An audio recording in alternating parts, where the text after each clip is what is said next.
آمنوا صلو علیہ وسلموا تسلیما الصلاۃ والسلام علیک یا سیدی یا رسول اللہ وعلی آلک واصحابک یا سیدی یا حبیب اللہ۔ تمام حمد و ثنا تعریف و توصیف اللہ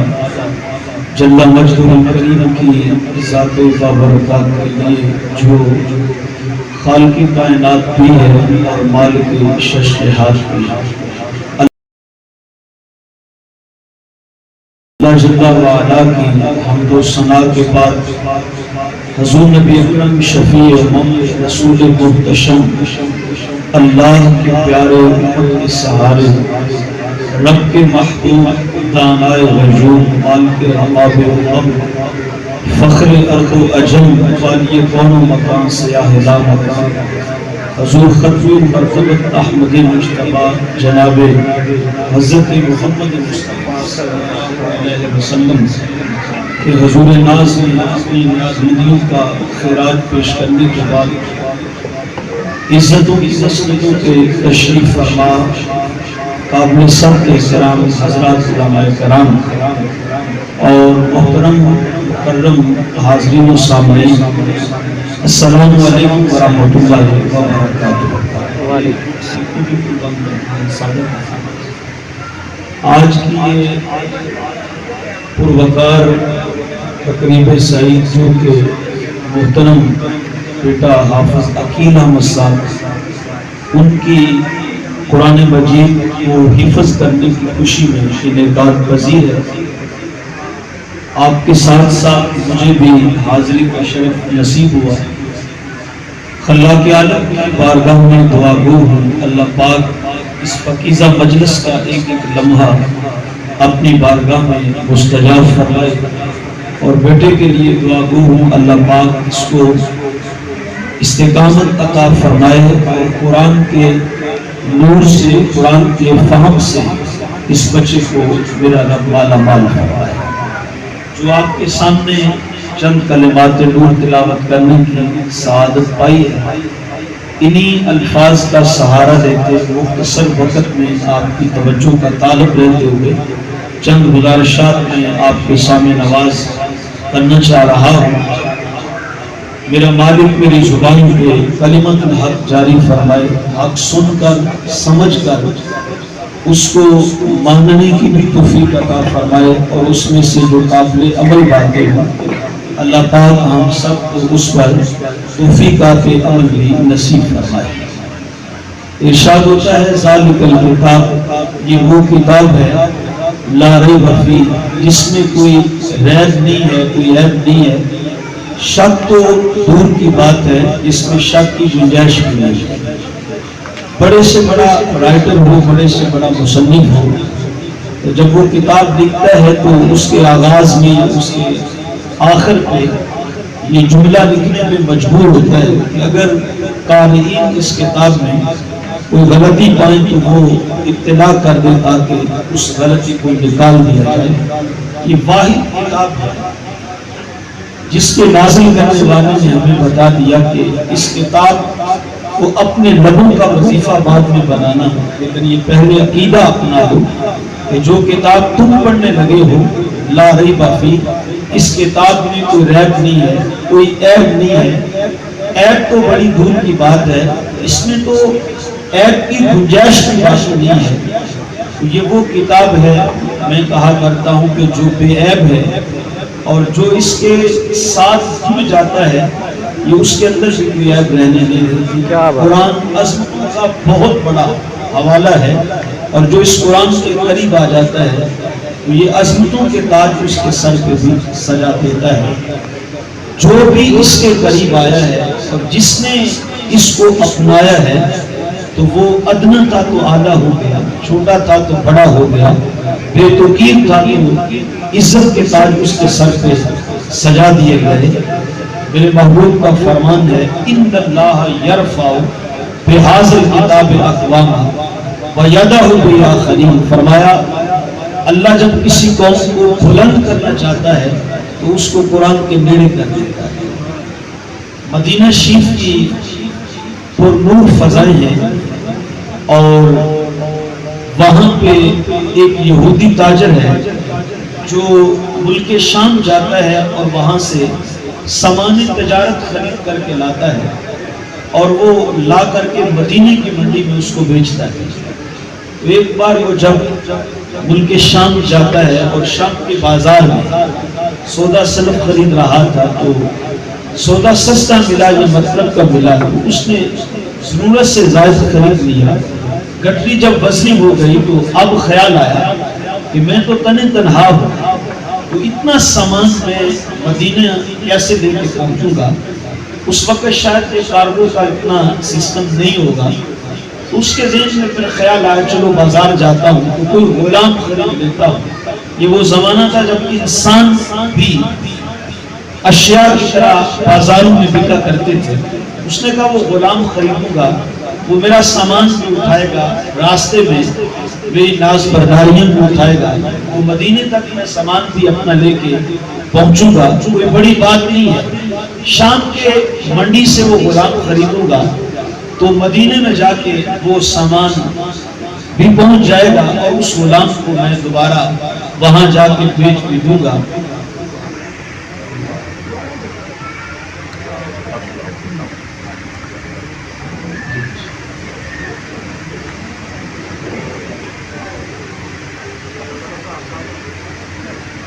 توجہ کا طالب، اب جب وہ یہودی تاجر مدینے کی منڈی میں پہنچا، اب سامان تو اس کا بڑی جلدی بک گیا، اب وہ غلام بھاگی ہے، شام تک اس نے انتظار کیا لیکن کوئی گاہک نہ لگا۔ اس نے اپنے گھر کے قریب جو چوک تھا وہاں پہ اس غلام کو کھڑا کر دیا اور کہا یہاں رک جا، وہ سامنے میرا گھر ہے، میں وہاں جا رہا ہوں، اور اگر کوئی مجھے خریدنے کے لیے آئے تو اس کو میرے پاس لے آنا، تو وہاں بیٹھ کے میں سودا کروں گا، تجھے آگے بیچ دوں گا۔ تو ہمیں روایت بتاتی ہے کہ 3 روز تک وہ غلام وہیں پہ کھڑا رہا، شاید اس کو اس لیے نہیں خرید رہا تھا، اس کی عمر بھی تھوڑی ہے، حبشی نیاد ہے، ہونٹ موٹے ہیں، ناک چپٹی ہے، آنکھیں چھوٹی ہیں، تو کوئی اس کو کم عمر سمجھ کے نہیں خرید رہا تھا، لیکن 3 روز تک وہ وہیں پہ کھڑا رہا، رات کو بھی کھڑا ہے، دن کو بھی کھڑا ہے، چھاؤں میں بھی کھڑا ہے، دھوپ آ گئی ہے وہ پھر بھی کھڑا ہے، بھوکا ہے، پیاسا ہے وہ تب بھی کھڑا ہے۔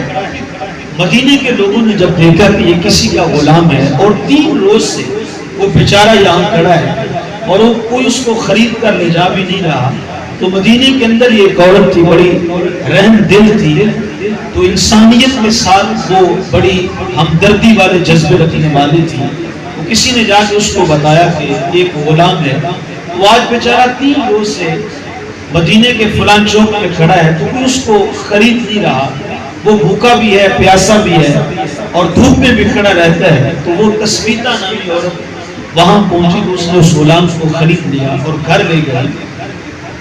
اب وہ اس کے گھر میں رہنے سے لگا تو ایک مکے کا تاجر تھا، ابو حذیفہ اس کا نام ہے، اس کا کام بھی یہ ہے کہ وہ مکے کی منڈی کا جو مال ہوتا وہ مختلف شہروں کے اندر اور دیہاتوں میں قصبوں میں جا کے سپلائی کیا کرتا تھا۔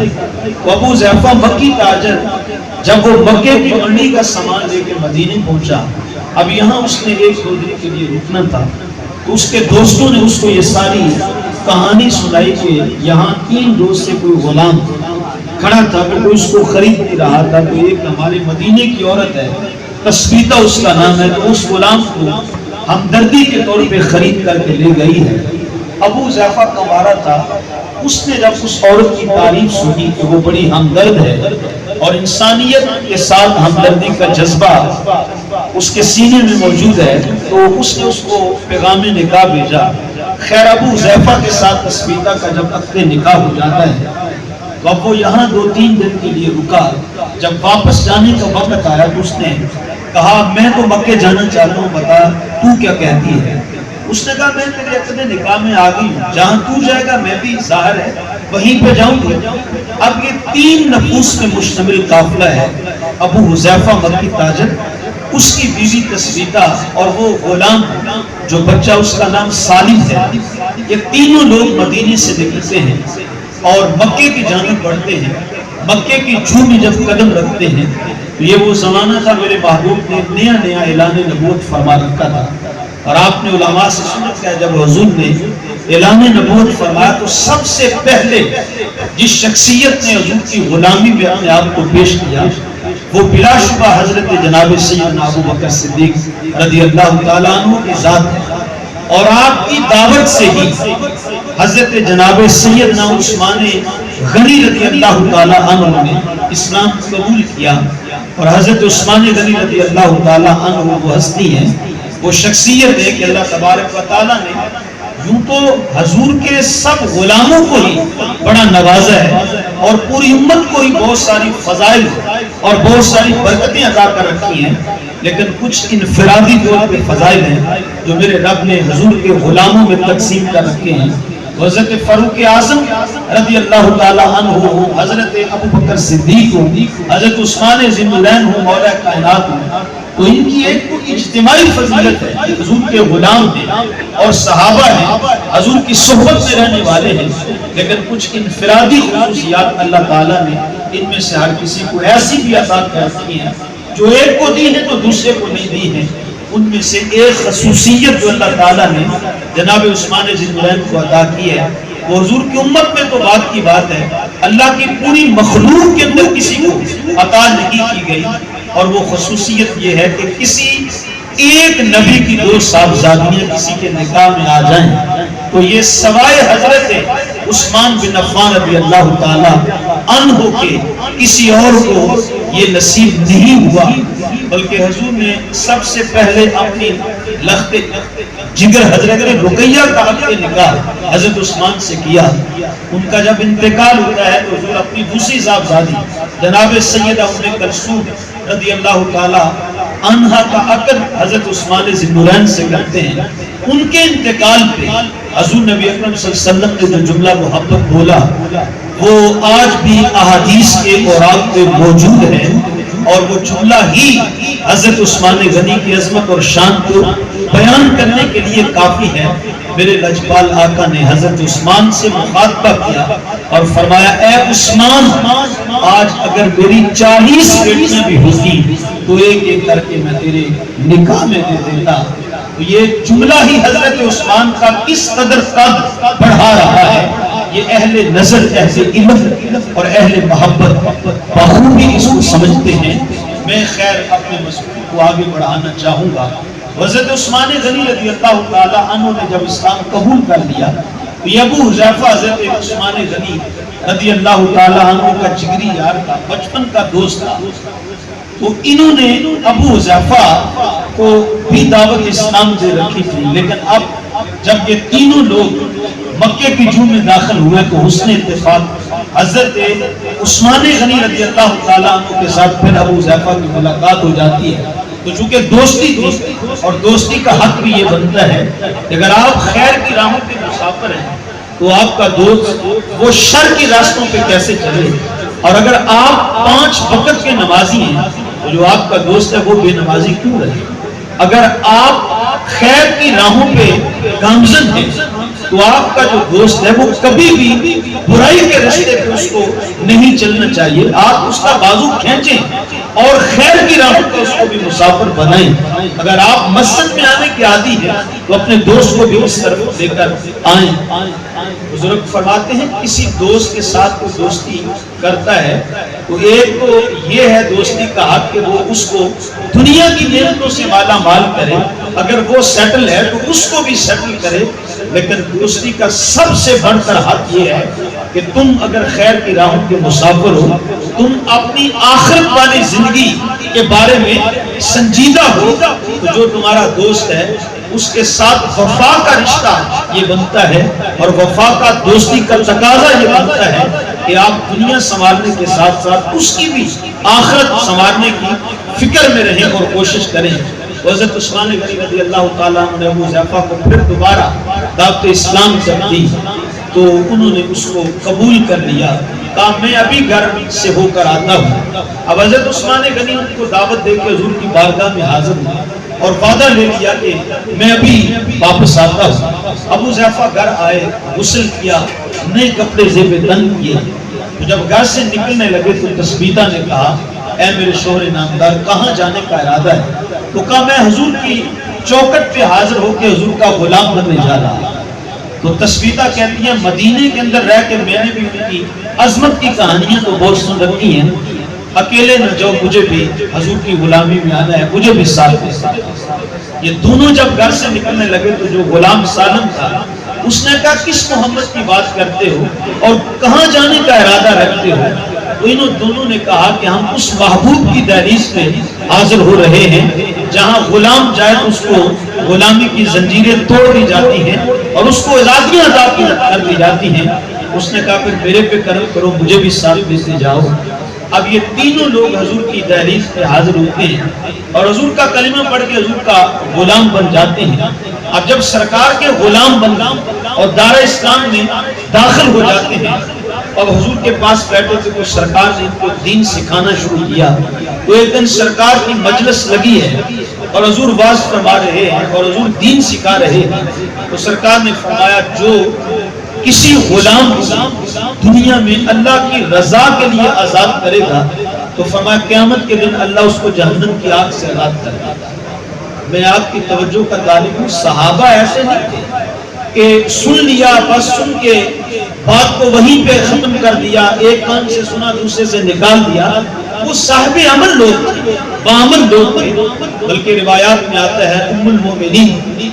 سیدہ عائشہ صدیقہ رضی اللہ تعالیٰ عنہ بیان کرتی ہیں جتنے بھی شہر ہیں صحابہ نے وہ تلواروں سے فتح کیے ہیں، لیکن جو مدینہ رسول ہے وہ نزول قرآن سے فتح ہوا ہے۔ کہتی ہے ادھر قرآن اترتا جا رہا تھا، ادھر صحابہ کے من میں راسخ ہوتا چلا جا رہا تھا۔ صحابہ اگر قرآن مجید کی 10 آیات کی تلاوت کرتے ہیں تو اگلی 10 آیات کی تلاوت کرنے سے پہلے ان 10 پہ عمل کر چکے ہوتے ہیں۔ لیکن آج ہم بہت کچھ پڑھتے ہیں، بہت کچھ سنتے ہیں، علم کی کمی نہیں ہے، اگر کمی ہے تو عمل کی ہے۔ اقبال نے کہا تھا عمل سے زندگی بنتی ہے، جنت بھی جہنم بھی، یہ خاکی اپنی فطرت میں نہ نوری ہے نہ ناری ہے۔ پہلی بات تو یہ ہے کہ آج ہمارے پاس اتنا وقت ہی نہیں ہے کہ ہم دینی مجالس میں آ سکیں اور ان کے لیے وقت نکال سکیں، اللہ اور اس کے پیارے رسول کی باتیں سن سکیں۔ اللہ اکبر، وہ اقبال نے ہی کہا تھا لا ریب تیری روح کو تسکین ملے گی، تو قرب کے لمحات میں قرآن پڑھا کر، اقبال تجھے آ جائے گا جینے کا قرینہ، تو سرور کونین کے فرمان پڑھا کر۔ پہلی بات تو یہ آج ہمارے پاس وقت ہی نہیں ہے حضور کے فرمودات سننے کے لیے، اور اگر کوئی سنانے والا آ جائے اور ہمیں سننے کا موقع میسر آ جائے تو بس وہ جو سنتے ہیں وہیں پہ وہ چھوڑ کے جولی جھاڑ کے ہم آ جاتے ہیں۔ لیکن صحابہ ایسے نہیں تھے، جو حضور سے سنتے ہیں فوراً اس پہ عمل کرتے ہیں۔ اب میرے لجپال آقا نے فرمایا جو اپنے غلام کو دنیا میں اللہ کی رضا کے لیے آزاد کرے گا تو قیامت کے دن اللہ تعالیٰ اس کو جہنم کی آگ سے آزاد کر دے گا۔ اب یہ دونوں ابو حذیفہ اور اس کی بیوی تثبیتہ اٹھ کے گھر گئے اور گھر جاتے انہوں نے مشورہ کیا کہ کیوں نہ ہو حضور کی اس حدیث کے مصداق بن جائیں اور اس پہ عمل کریں اور ہم اپنے غلام سالم کو آزاد کر دیں۔ کہ مصطفیٰ کی چوکٹ پہ حاضر ہونے کا یہ پہلا برکت اور پہلا تبرک سالم کو ملا تھا۔ اللہ اکبر، دونوں گھر آئے کہا سالم ہم تیری غلامی کی زنجیروں کو توڑتے ہیں اور جا ہم تجھے آزاد۔ سالم کو جب آزادی کا پروانہ سننے کو ملا تو سالم کی آنکھوں میں آنسو آ گئے، رونے لگا۔ ابو حذیفہ نے کہا سالم شاید تجھے اس بات کا اندازہ نہیں ہے کہ آزادی کتنی بڑی دولت ہے اور غلامی کی زندگی تو زندگی ہوتی ہے۔ ہم نے تجھے آزاد کیا ہے، تجھے ہمارا شکریہ ادا کرنا چاہیے، تجھے تو خوش ہونا چاہیے، لیکن تو البتہ رونے لگ گیا ہے۔ سالم نے کہا چونکہ ابھی بچہ ہے، اتنا شعور نہیں ہے، اتنی سمجھ نہیں ہے۔ اس نے کہا میاں مجھے آزادی اور غلامی سے سروکار نہیں ہے، مجھے کیا پتا آزادی کیا ہوتی ہے، اس نے ساری زندگی غلامی میں گزاری ہے۔ توجہ کا طالب ہوں، اس نے کہا یار چلو غلامی کی صحیح، لیکن مجھے 2 وقت کا کھانا تو میسر تھا، مجھے پہننے کے لیے لباس تو میسر تھا، اب تم نے تو مجھے آزاد کر دیا لیکن نہ یہاں میرا باپ ہے، نہ یہاں میری ماں ہے، نہ یہاں میرا خاندان ہے، نہ میرا قبیلہ ہے، تو میں اب کہاں جاؤں گا؟ مجھے کھلائے گا کون؟ مجھے پلائے گا کون؟ ابو جعفر نے کہا تسلی رکھ، تجھے آزاد کرنے کا مطلب یہ نہیں ہے کہ ہم نے تجھے آزاد کر دیا تو اب تمہیں کھانا بھی نہیں کھلائیں گے، تجھے پہننے کے لیے لباس بھی نہیں ملے گا، کھانا بھی ملے گا، پانی بھی ملے گا، لباس بھی ملے گا، سب کچھ ملے گا، لیکن فرق اتنا ہے پہلے تو ہمارا غلام بن کے جی رہا تھا، اب تو سونے محمد کا غلام بن کے جی رہا ہے۔ اس نے کہا اگر یہ خوش نصیبی مجھے میسر آتی ہے تو مجھے اور چاہیے بھی کیا۔ اب سالم کا صاحب ایک ہی کام ہے، وہ کھانا کھاتا ہے اور حضور کی بارگاہ میں آ کے بیٹھ جاتا ہے، پھر کھانے کا وقت ہوتا ہے، گھر آتا ہے، کھانا کھاتا ہے، پھر حضور کی بارگاہ میں حاضر ہو جاتا ہے۔ اور یہ وہ زمانہ ہے کہ قرآن کی آیتوں کا نزول ہو رہا ہے، اور یہ سالم کا مقدر ہے، سالم کا نصیب ہے کہ جو قرآن کی آیات کا حضور کے سینہ اقدس پہ نزول ہوتا ہے تو نبی اکرم صلی اللہ علیہ وسلم سب سے پہلے وہ آیات سالم کو پڑھ کر سناتے ہیں۔ اب قرآن اترتا جا رہا تھا، قرآن کا نزول ہو رہا تھا، اور سالم کو حضور وہ آیات سکھاتے جا رہے تھے۔ ایک دن آیا، اچھا یہ اللہ کی تقسیم ہے، کئیوں کو اولاد دی تو دسترخوان پہ کھانے کے لیے کچھ نہیں ہے، اور کئیوں کو مال دیا تو کھانے والا کوئی نہیں ہے، وہ اس کی تقسیم ہے، جس کو جہاں رکھے بندے کو راضی برضا رہنا چاہیے۔ اب سالم کا رنگ تو کالا ہے لیکن اللہ نے آواز بڑی خوبصورت عطا کی تھی۔ ایک دن حضور پاس نہیں تھے تو سالم نے جو حضور سے قرآن سیکھا ہوا تھا وہ گنگنانے لگا، وہ پڑھنے لگا، تو اتنے میں سرکار بھی تشریف لے آئے۔ آپ جانتے ہیں اچھا پڑھنے والا قاری قرآن ہوا، اور جو تجوید و قرات کے اصول و ضوابط کے مطابق قرآن پڑھنے کا ٹھپ اور سلیقہ جانتا ہو، پورے مخارج ادا کر کے اور آواز بھی خوبصورت ہو، تو یقین جانے جب قرآن پڑھنے والا اچھی آواز کے ساتھ قرآن پڑھتا ہے تو پھر ایمان تازہ ہوتا ہے، ایمان میں اضافہ ہوتا ہے۔ وَإِذَا تُلِيَتْ عَلَيْهِمْ آيَاتُهُ زَادَتْهُمْ ایمانا، میرا رب فرماتا ہے جب اہل ایمان کے سامنے قرآن پڑھا جاتا ہے تو ان کا ایمان اور بڑھ جاتا ہے، زیادہ ہو جاتا ہے۔ اب سالم قرآن پڑھ رہا ہے، آواز بڑی خوبصورت ہے، اتنے میں میری سرکار سے تشریف لے آتے ہیں۔ حضور نے جب سالم کو قرآن پڑھ کے سنا، آواز بڑی خوبصورت ہے، حضور اتنے راضی ہوئے۔ سب سے پہلے تو اللہ کا شکریہ ادا کیا، مولا تیرا شکر ہے تو نے میری امت میں سالم جیسے بھی قاری قرآن پیدا کر دیے۔ پھر سالم کے لیے میرے حضور نے دعا دی، وہ حضور بتا رہے تھے کہ جو قرآن پڑھے گا جس قدر وہ اس کو خوبصورتی کے ساتھ پڑھے گا، محمد کی دعاؤں کا حقدار ہوئی گا۔ حضور نے دعا دی، یا اللہ میرے سالم کو عزتیں عطا فرما، میرے سالم کو مقام اور اس کو عظمتیں عطا فرما۔ اب میرے مصطفیٰ نے دعا دے دی، بات لمبی نہ ہو جائے، بلکہ میں چاہ تو رہا تھا مختصر کرتا، لیکن بات لمبی ہوگی، اپنے دیے گئے وقت کے اندر ہی بات کو میں جو ہے وہ اختتام کی طرف لے آؤں گا۔ آپ کی توجہ کا تعلق ذرا مشکل ہوتا ہے، اگر سننے والوں کی توجہ نہ ہو تو ہمارے جیسے جو مبلغین ان کے لیے تو گفتگو یہ بڑا مشکل کام ہوتا ہے ایسے ماحول میں کرنا۔ باقی جو خطیب ہوتے ہیں، خطیبانہ انداز رکھتے ہیں تو وہ جو کچھ بھی ہوتا ہے وہ اپنی لے میں لگے رہتے ہیں، لیکن ہمارے لیے بڑا مشکل ہے، اور میرے لیے بہت زیادہ مشکل ہے کہ میں جس طرح گفتگو کو آگے بڑھا رہا ہوں اور چلا رہا ہوں۔ لیکن میں